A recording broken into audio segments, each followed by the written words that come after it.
Nancy Griffiths' dance studio harbored her passion. It was also our secret hideaway. No one but me was allowed in there.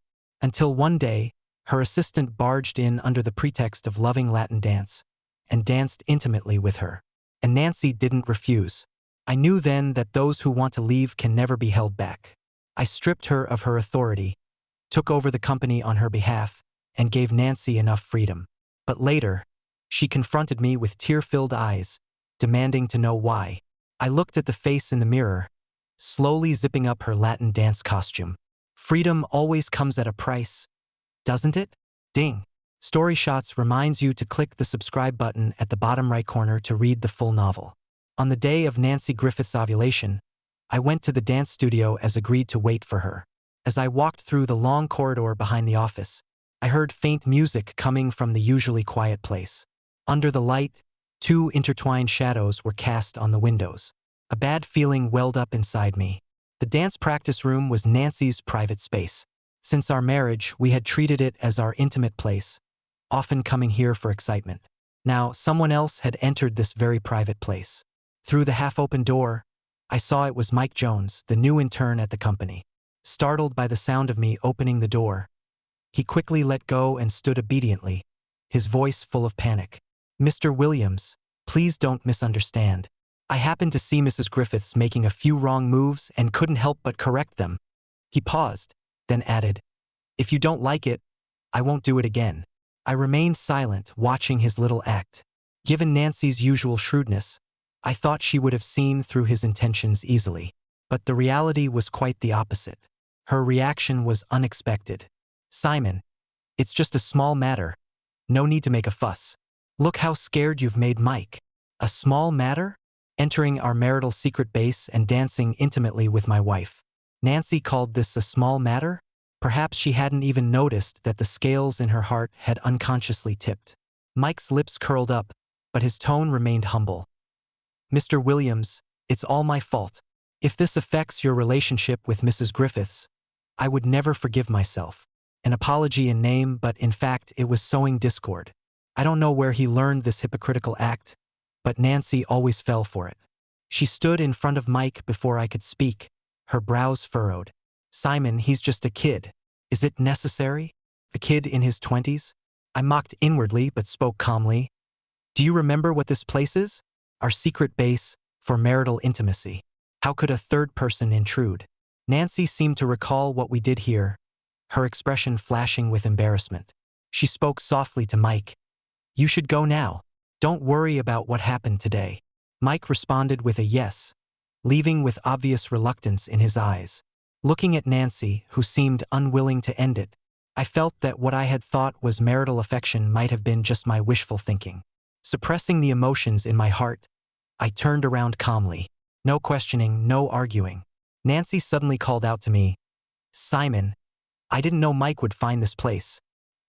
He's learned Latin dance and couldn't resist dancing with me." She turned, gesturing for me to help her remove her dress. "It was just an accident. Don't be so petty." I stepped back, avoiding her gesture.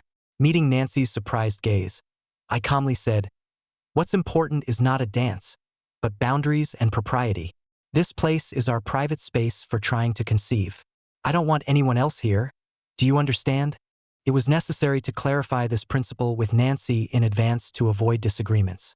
Seeing my serious expression, her face gradually darkened. After a long while, she finally spoke. "It won't happen again." It sounded like a compromise, but the reluctance in her tone chilled my heart. I stared intently at her eyes, reminding her once more, "I hope you mean it. There really shouldn't be a next time." I turned to leave after saying this. Nancy suddenly grabbed my hand. "Simon, we haven't... today. Aren't we going to continue?" My marriage to Nancy was originally a business arrangement, but in the 3 years since, we had gotten along well. She even brought me to her secret base that only she knew about. I learned about her dreams, her passions, and the bitterness that the outwardly stern Mrs. Griffiths couldn't share with others. All these things made me believe that beyond our mutual interests, perhaps we could also fall in love. When Nancy suggested having a child, I thought she had finally fallen in love with me and agreed without hesitation. But everything I saw today made me realize that what wasn't mine would never be mine. I calmly removed Nancy's hand and said to her seriously, "Let's put the baby plans on hold for now. Parents who don't love each other won't raise happy children." On our way home, we drove in complete silence. As we passed by a flower shop, Nancy suddenly called for an urgent stop. "Simon, pull over. I need to get out for a moment." I didn't know what she was up to, but I parked the car by the roadside. I watched as Nancy walked into the shop, her lips pressed together. A short while later, she returned and handed me a wrapped bouquet. "Simon, you've always been the one giving me flowers. This time, let me give you some." The florist said these are called dark night roses. In my heart, you've always been like a knight, protecting me. I had to admit, Nancy really knew how to sweet-talk someone. If I hadn't been fooled by her facade, I wouldn't have willingly played the supporting role for 3 years, believing she loved me. But now, this bouquet was her way of apologizing for another man. I saw through her nervousness as I reached out to take the flowers, and noticed Nancy's sigh of relief. "Simon, now that you've accepted my flowers, you can't be angry anymore. What happened with Mike was truly just an accident. He's still young, so I can't be too harsh on him, right?" Her voice carried a hint of resignation and a touch of appeasement, as if indulging my childishness. I didn't deny it, instead following Nancy's lead. "I'm not concerned about Mike, or whether it was an accident. What bothers me is that our private space was invaded by someone else. You've indulged him once today, but what about the future? 10 times? 100 times? His ambition is so obvious. I can't believe you don't see it." Nancy's eyes darted away. "It's good for young people to have ambition, but I admit I didn't consider your feelings today. I'll make it up to you, I promise." She finished with a meaningful wink in my direction. "Simon, I guarantee this won't happen again." I nodded in agreement, and Nancy and I went home to spend what turned out to be a pleasant evening. Not long after, I returned from a business trip to hear gossip spreading among the employees. "Have you heard? Ms. Griffiths actually gave that intern Mike Jones an early promotion and assigned him to work under the senior assistant to train new staff." "Really? The senior assistant is the longest-serving employee in our company. He's been by Mr. Griffiths' side since the old days. What is Ms. Griffiths thinking? What else could it be?" The speaker glanced around to ensure no one else was listening before whispering. "Rich people. They get bored and keep a few boy toys for fun." Her words pierced my heart like a thorn. Someone else questioned doubtfully, "No way? Ms. Griffiths and Mr. Williams have such a good relationship. How could she do something like this behind his back? Isn't she afraid of making Mr. Williams angry? You're too naive. These arranged marriages, no matter how good their relationship seems on the surface, they're all playing their own games behind closed doors." As the distance grew, their voices gradually faded. I stood frozen in place, feeling a chill spread through my body. Nancy's recent promises now seemed like a joke. After taking a deep breath to calm myself, I stiffly walked towards Nancy's office, intending to get to the bottom of what was going on. However, her assistant Bob Lloyd caught up with me, looking hesitant. "Mr. Williams." Thinking he had some work-related matter for me, I nodded, "Just a moment," but Bob remained rooted to the spot. "Mr. Williams, Ms. Griffith said she's busy and no one is allowed to enter. Does this no one include me as well?" I asked Bob incredulously, pointing at myself. Seeing him nod, I couldn't help but let out a bitter laugh. What could Nancy be doing that even I, her husband, wasn't allowed to know about? Though I felt uncomfortable, I still needed to show respect. I returned to my own office, suppressing my irritation as I questioned Bob. "Do you know what Ms. Griffiths is busy with?" "I don't know." After a long hesitation, Bob cautiously added, "I only know that Mike Jones is in there with her." Mike Jones again. Bob was fiercely loyal to me and wouldn't lie. Moreover, since Mike had first joined the company, rumors about him and Nancy had been constant. I thought back to that dance practice room and had a fair idea of what they might be busy with. I had underestimated Mike Jones. I never imagined he would manage to enter Nancy's private space again in just a few days. After dismissing Bob, I pondered for a while before picking up my phone to make a call. The phone rang several times before Nancy finally answered. "Simon, what is it? I was dancing and didn't hear your call earlier." She often liked to shut herself away and dance when she was stressed or in a bad mood, but now her voice sounded extremely cheerful. I was almost certain my guess was correct, so I asked Nancy, "Are you alone?" There was a pause on the other end before she replied, "Of course I'm alone. You're away on a business trip. Who else would be with me?" Nancy was lying. Almost immediately, this thought crossed my mind. The disappointment in my heart gradually spread. After exchanging a few casual words with Nancy, I hung up the phone and left early to attend the evening's business negotiation meeting. To my surprise, during the meeting, I saw Nancy and Mike Jones arrive together. I sat at the head of the table, watching her haughtily berate the doorman. "I have an invitation. Can't I bring one person in with me?" I had explicitly instructed earlier that no unauthorized persons were to be allowed entry. The doorman was naturally following orders. As for Nancy Griffiths, perhaps she had become too accustomed to getting her way using my influence, forgetting her own place. A cold smile played on my lips as I stood up and walked over. Nancy saw me and her face registered surprise. She asked ingratiatingly, "Simon, when did you get back? Why didn't you let me know in advance? Weren't you busy?" I replied casually, my meaningful gaze falling on Mike Jones. Nancy's face immediately became uncomfortable. "Simon!" All eyes were on us. Seeing this, Mike stepped in front of her, his face flushed with embarrassment. "Mr. Williams, it's all my fault. I wanted to gain some experience and asked Ms. Griffiths to bring me along," he said, bowing his head in sincere apology. "If you want to blame someone, blame me, not her." His words instantly divided Nancy and me into opposing camps. Since he admitted his mistake, without hesitation, I blurted out, "Since you know you're in the wrong, why don't you leave immediately? Or do you want Ms. Griffiths to stand here embarrassing herself with you?" Mike's face turned crimson as he looked at Nancy, his eyes full of humiliation. Not wanting to be gawked at like monkeys, I turned and left first. Nancy's calls came one after another. I answered, only to hear her venting her dissatisfaction. "Simon, what's your problem? You just got back, and you're already giving me the cold shoulder." "You gave me quite the surprise first." Not wanting to say more, I hung up. Nancy didn't come into the meeting room for the entire negotiation. It seems she chose to leave with Mike. How touching. I laughed silently to myself. Early the next morning, Bob Lloyd informed me that Mike had submitted his resignation letter with red-rimmed eyes. He had even gone to say goodbye to Nancy, specially. He said he was very grateful for her recognition, but didn't want to affect our marriage, so he had to painfully give up this career opportunity. Though a crude tactic, it was enough for a young lady like Nancy with ordinary dreams. She flew into a rage and rejected Mike's resignation. As if deliberately opposing me, she made an exception and promoted him to be her personal assistant. That night, Nancy came home to discuss it with me. "Simon, I want Mike to stay at our house." I paused, then heard her hurriedly explain, "It's nothing like that. It's just that his home is too far away. It's a bit inconvenient as a personal assistant." Everyone knows personal assistant is just an excuse, yet Nancy insisted on using it. I sneered, my tone sarcastic. "You don't actually think personal means literally that, do you?"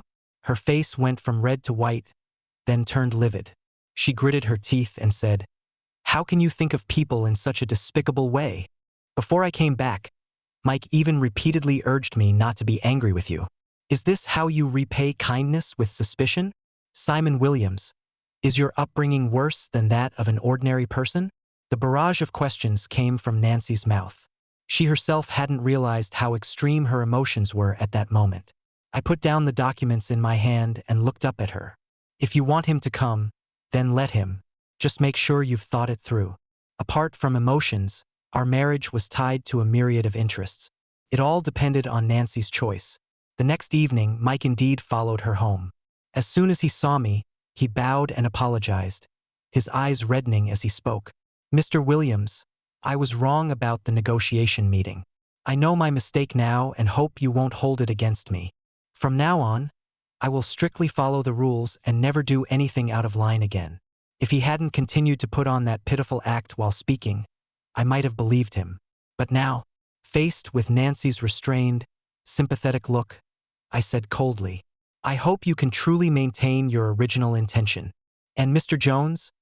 I lowered my eyes to look at Mike, I also hope you truly know your place and won't always covet things that don't belong to you. With that, I ignored their expressions and returned to my room. However, not long after, Nancy crept into my bed wearing sexy lingerie, trying to coax me. Simon, everything I do is for work. Don't say such serious things to scare people. Just as she was about to kiss me, the door was forcefully pushed open, and Mike's cautious voice rang out. Mr. Williams, I think there's something in the room. Could you please check? What a clumsy attempt. I let out a soft chuckle and pushed Nancy Griffiths away. Ms. Griffiths, you'd better get back to your work. Her eyes darted between Mike and me before she finally got off the bed. Simon, I'll be right back. She'll be right back. It's just work. Nothing else on her mind. Nancy had fobbed me off with these excuses time and time again. When she returned, we finally erupted into a fierce argument. Nancy accused me of being cold, unlike my previous gentleness towards her. Simon, I thought you understood me best. I never expected you to misunderstand me so deeply. Mike is young and afraid of the dark. What's wrong with that? Do you have to be so cold? Don't think I don't know about what happened at the last party. You did that on purpose to embarrass me. I woke from my drowsy state, my head pounding, but I still had to respond to her. I embarrassed you on purpose? Nancy, do you still think I deliberately embarrassed you? Isn't it you who's asking for trouble? Saying one thing to my face and another behind my back, giving the affection and exceptions that should belong to your husband to an insignificant outsider. You know his intentions. How is this any different from indulging him? Nancy's face turned grave. I don't think I did anything wrong. What's the problem with rewarding Mike for his good performance? I intend to groom him as my assistant, to broaden his horizons. What's wrong with that? I laughed mockingly, interrupting her self-deception. Nancy, ask yourself, what has Mike Jones done to deserve special promotion and rewards? Or is his excellent performance in other areas, like being able to dance with you and understand your thoughts? Nancy was speechless but still tried to defend herself. What nonsense are you talking about? I've only danced with Mike once, and you know that I gave up all those hobbies when I took over the company. Is it wrong for me to carefully hide my interests? Am I not allowed to have my own thoughts? She grew angrier as she spoke, venting all her frustrations with her parents onto me. Simon Williams, let me tell you, I'll do whatever I want. Don't think that just because you're my husband, you can interfere and meddle in my decisions everywhere. I didn't think that way, but Nancy's words made me realize that this marriage needed to be reconsidered. Let's both calm down and think about whether this marriage is worth maintaining. As soon as I finished speaking, Nancy suddenly looked up, her eyes filled with shock. Simon, just because of this little thing, you're talking about reconsidering whether our marriage can continue? After all these years together, you won't even give me this bit of trust? If there was no trust, I wouldn't have tolerated you getting close to Mike time and time again, wouldn't have tolerated you deceiving me repeatedly. Nancy, it's you who made me feel like there's a third person in our relationship, and also made me feel that I'm not irreplaceable to you. Seeing the seriousness in my eyes, she looked flustered and at a loss, as if finally realizing the gravity of the situation. After a long confrontation, Nancy gave in. She replied with exhaustion in her eyes. This is the last time. I'll have Mike move out and keep my distance from him. I won't give him any more exceptions either. Are you satisfied now? Do you still need to cool off? The argument ended without resolution. Early the next morning, Nancy Griffiths approached Simon Williams, asking him to move out of our house. Mike Jones looked up in shock when he heard this. Ms. Griffiths, didn't you say that a personal assistant should stay close? Nancy didn't explain, just waved him away, and started deliberately keeping her distance at work as well. Mike became a laughingstock. Those who had always had issues with him began to pile on. Bob Lloyd, in an attempt to get back at him for me, would create trouble here and there, making his situation even worse. Mike's plan to use his cunning to curry favor with Nancy had completely backfired. Due to frequent mistakes at work, he faced widespread dissatisfaction. Some company executives approached Nancy and me, saying his abilities weren't up to par with his current position, and advised us to demote him. I remained silent, waiting for Nancy's response. After much deliberation, she still softened. He may just be going through a rough patch. There's no need to be so harsh. Mike, who was standing nearby, suddenly looked up with reddened eyes, appearing pitiful. Thank you, Ms. Griffiths. Nancy's expression was unpleasant, but her demeanor had softened. She waved the executives out and earnestly advised Mike to relax and focus on his work. After I left, she even quietly hinted to him that as long as he worked hard, she would ensure a bright future for him. When Bob told me about this, I knew Nancy's promise had once again become empty words. Her inner balance had tilted again. I began preparing for the division of assets. That evening when Nancy returned home, she was frowning deeply. Simon, was Mike's situation your doing? And, did you ask Bob to spy on me? I was equally confused and asked, what are you talking about? Nancy scoffed, her words dripping with sarcasm. Don't you understand what I'm saying? I already promised you I'd keep my distance from Mike. Why are you still having people ostracize him? Won't you be satisfied until you force him to resign? Nancy accused me of not trusting her, but her ability to say such things showed she never trusted me either. I, Simon Williams, am straightforward and above such underhanded tactics. Besides, everyone knows Mike's capabilities. Do I need to target him? He's nothing but an ant. Nancy's eyes widened as if she'd heard something absurd. You call him an ant? Simon Williams, are we all ants in your eyes? What about me? Am I just an ant too? Just a tool you can summon and dismiss at will? To have my sincere feelings trampled on like this. My heart felt as if a bucket of cold water had been dumped over it, chilling me to the bone. I no longer had the desire to argue with Nancy. Right or wrong, let her be the judge. After that day, our relationship became increasingly tense. I heard that Nancy had taken the opportunity to mock the executives who had suggested demoting Mike, and found an excuse to transfer Bob away from me. She had reprimanded everyone who had targeted Mike. It was as if she was telling me that she would protect this man no matter what. I ignored all of Nancy's provocations and went about my work as usual. This behavior, however, only angered her more. Nancy no longer pestered me to cook for her, no longer let me into her secret base, no longer asked me to try for a baby on her ovulation days, no longer shouted at me because of Mike, and even stopped coming home. As if to deliberately provoke me, she bought another villa opposite our house and moved in there with Mike. I didn't back down, nor did I soften. I lived as if Nancy Griffiths had never existed in my life. Seeing that I was unmoved, she often sent Mike back. One day to fetch living essentials, the next day to get personal items. Time and again, while Mike's outward attitude remained unchanged, his eyes grew increasingly arrogant. I pretended not to notice, changed the room password, and only let the housekeeper deal with him when he came. In the quiet of the night, however, a sense of helplessness washed over me. Nancy, are we really going to take that final step? After a night of heavy drinking, I made my final decision. I completely banished Nancy from my heart and no longer concerned myself with any of her affairs.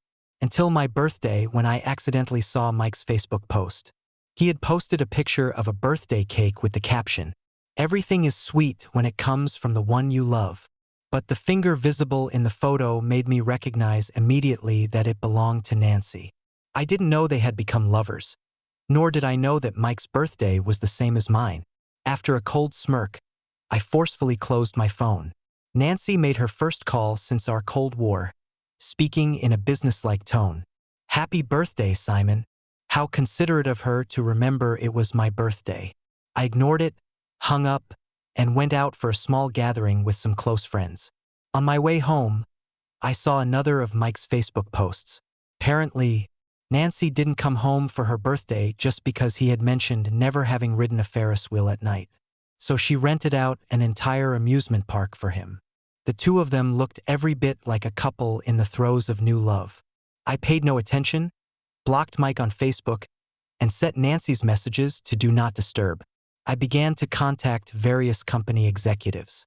If Nancy wanted freedom, I would give her freedom. But freedom comes at a price, doesn't it?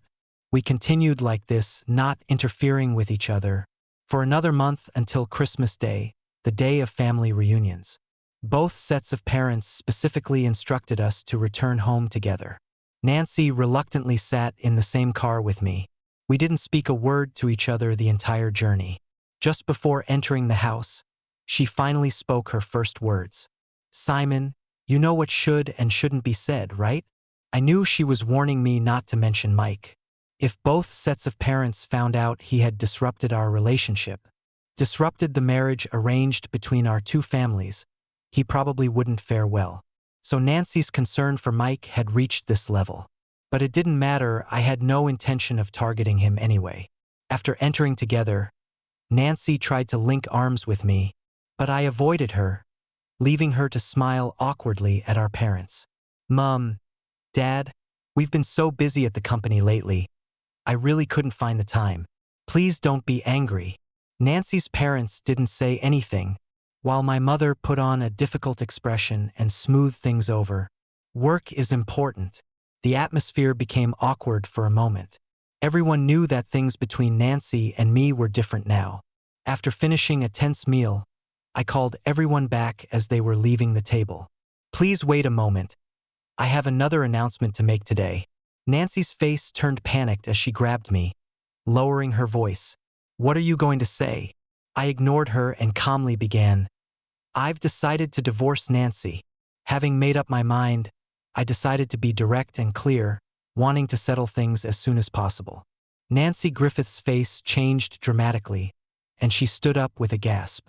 "Simon Williams, you can throw a tantrum any time, but did you have to embarrass me at the family dinner?" I responded coldly. "You know very well who's embarrassing whom." Nancy couldn't argue back, but her parents still tried to reconcile us. "Simon, you and Nancy aren't getting any younger. You should have a child to inherit the family business, not act on impulse and get caught up in romantic notions. You two represent not just yourselves, but two families and countless business interests. It's not something you can easily separate.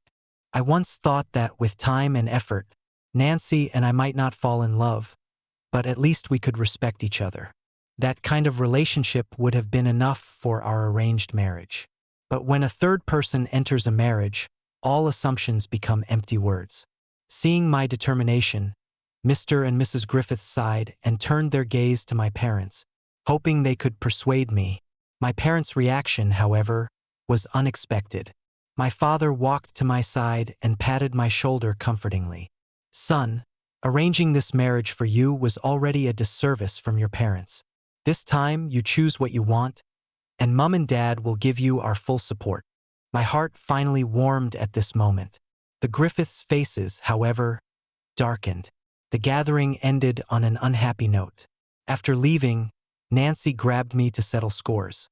"Simon Williams, what exactly do you want? Haven't you caused enough trouble already?" She actually thought I was making a fuss, truly a case of the guilty party filing the suit first.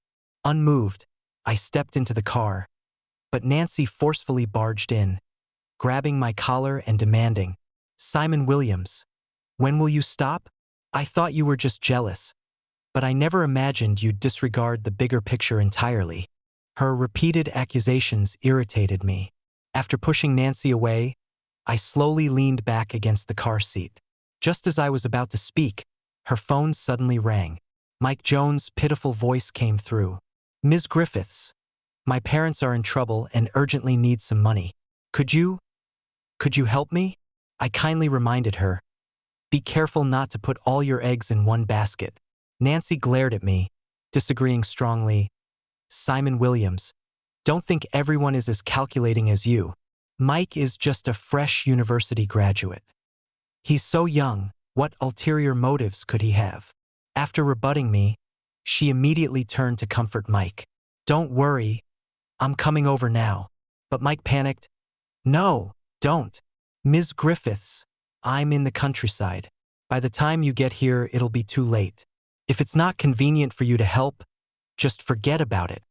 After a round of acting cute and pitiful, Nancy transferred the money from her card to him without hesitation. I was utterly speechless, silently watching her fall deeper into the trap. Not long after, the company's finance department approached me, hesitating before asking, "Mr. Williams, Is there something going on between you and Ms. Griffiths recently? She keeps withdrawing company funds every few days. The accounts don't add up, and we're in a difficult position. For some reason, I suddenly recalled Nancy transferring money to Mike that night. When I confronted her with the withdrawal records, Nancy was brazenly unapologetic. I'm the company's CEO. Do I need to report to you about using money? But I'm also the company's CEO. Isn't it right for me to inquire about where the money is going? Nancy and I were at loggerheads. Seeing she couldn't out-argue me, she threw down the account book and left without looking back. Seeing she had no intention of waking up, I started to set my sights on the Griffiths group. After estimating their financial situation, I took the accounts of Nancy's misappropriation of company funds and paid them a visit. When my father-in-law saw me, he thought I had come to my senses and started lecturing me shamelessly. Simon, I knew you'd come to see me. The Williams and Griffiths families have become inseparable after all these years of development. If you divorce now, it's like cutting off your own lifeline. I won't ask for much. If you want to apologize, just hand over that project you've just acquired. As he rambled on, building one castle in the air after another, the secretary who had shown me in finally couldn't hold back. Mr. Griffiths, Mr. Williams is here this time to settle accounts. He finished speaking and handed over the account book. My father-in-law was still confused. What accounts? His words were swallowed back when he saw the massive financial deficit. He stared at me blankly. How is this possible? Nancy isn't an irresponsible person, but that doesn't stop her from being blinded by love now. In the end, my father-in-law compensated for my losses with a piece of land and 2 foreign trade channels, on the condition that I wouldn't divorce Nancy. I agreed, but at the same time, I quickly separated the Williams group from the Griffiths family. The Griffiths group soon faced a financial crisis. My in-laws came to confront me, cursing, "Simon Williams, you hypocrite, you insincere bastard. What moral obligations did I have towards someone who had betrayed me and a family that never respected me?" I smiled and said, "Whoever told you I was a good person?" While the Griffiths were standing there in shock, I had them thrown out. I then ordered all of Nancy Griffiths and Mike Jones' belongings to be tossed out as well. That secret dance studio was demolished by my men and remodeled into a lounge. Everything inside, along with the memories, was packed up and thrown away. Only then did Nancy Griffiths realize the gravity of the situation. She went home, tossing and turning, and began banging on the door incessantly.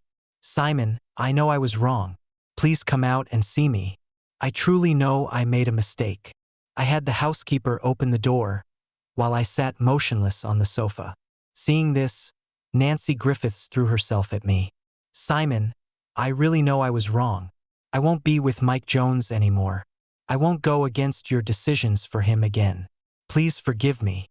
The company is our shared life's work." My gaze fell on the hand that touched me, and I coldly said, "Filthy, get it away."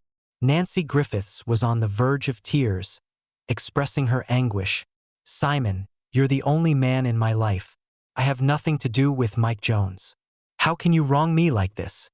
You know in your heart whether I'm wronging you or not." I took out the divorce papers I had prepared in advance and placed them in front of Nancy Griffiths. "Sign this, and from now on you'll be free. No one will control you anymore." She was shocked and kept backing away. "I won't sign it, Simon Williams. Don't think you can trick me. If we don't divorce, I'll have to pretend to love you in public even if it's just an act. But if we divorce, I'll truly have nothing left. Do you think I'm a fool?" She wasn't a fool indeed. I took out another document from the table. "These are all the transfer records of the money you've been giving to Mike Jones recently. According to my investigation, it's all misappropriated company funds. Nancy Griffiths, if you don't want a divorce, then repay this money. If you divorce, I can exempt you from being held responsible." Nancy Griffiths stood there stunned, panicking at the sight of the enormous sum. "I'll repay it. I won't divorce." Saying this, she frantically took out her phone and called Mike Jones, but he didn't answer. Nancy Griffiths began to worry and kept calling from the housekeeper's phone and my phone.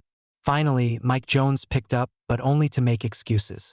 Ms. Griffiths, my family member got sick and all that money was used up. But during the company background check, we all knew that Mike Jones was an orphan. He didn't even bother to prepare his lies. Nancy Griffiths laughed coldly, no longer having any so-called appreciation for talent. Mike Jones, I'm giving you 2 hours to return my money, or I'll sue you for embezzlement. She left after saying that. I don't know what happened afterwards, but Nancy Griffiths did indeed get the money back. She looked at me with pleading eyes. Simon, you won't divorce me, right? We can go back to how we were before, right? Nancy Griffiths' voice grew smaller and smaller in my silence. Perhaps she had already realized that this relationship couldn't be salvaged. I didn't care about her thoughts. I just asked again, will you sign or not? Nancy Griffiths refused to sign, but when she saw me having people tie her up to take her directly to the court, she finally gave in. I'll sign. She picked up the pen with trembling hands, signed her full name stroke by stroke, tears sliding down her cheeks. My mood, however, was completely different, full of relief and pleasure. After taking full control of the company, I called back all the people Nancy Griffiths had transferred away. Bob Lloyd was furious and, without me saying anything, spread the word about Mike Jones' deeds. He became a rat that everyone wanted to beat, his reputation in the industry completely ruined, facing rejection everywhere he looked for work. I heard that within half a year, he became depressed and attempted suicide, and was taken back home by his parents to be looked after. As for Nancy Griffiths, her parents learned about everything she had done. After she divorced and returned to the Griffiths family, they shut their doors and refused to see her, calling her a jinx and an unfilial child who disgraced the family. What she lost wasn't just me as a husband, but also her parents, family, and her life of luxury. After learning about this, I didn't pay any more attention to her life and threw myself fully into work. Under my management, the company flourished. Lovers, friends, partners, soulmates, in this process we met. I finally reached the height I had always dreamed of and became the person I wanted to be.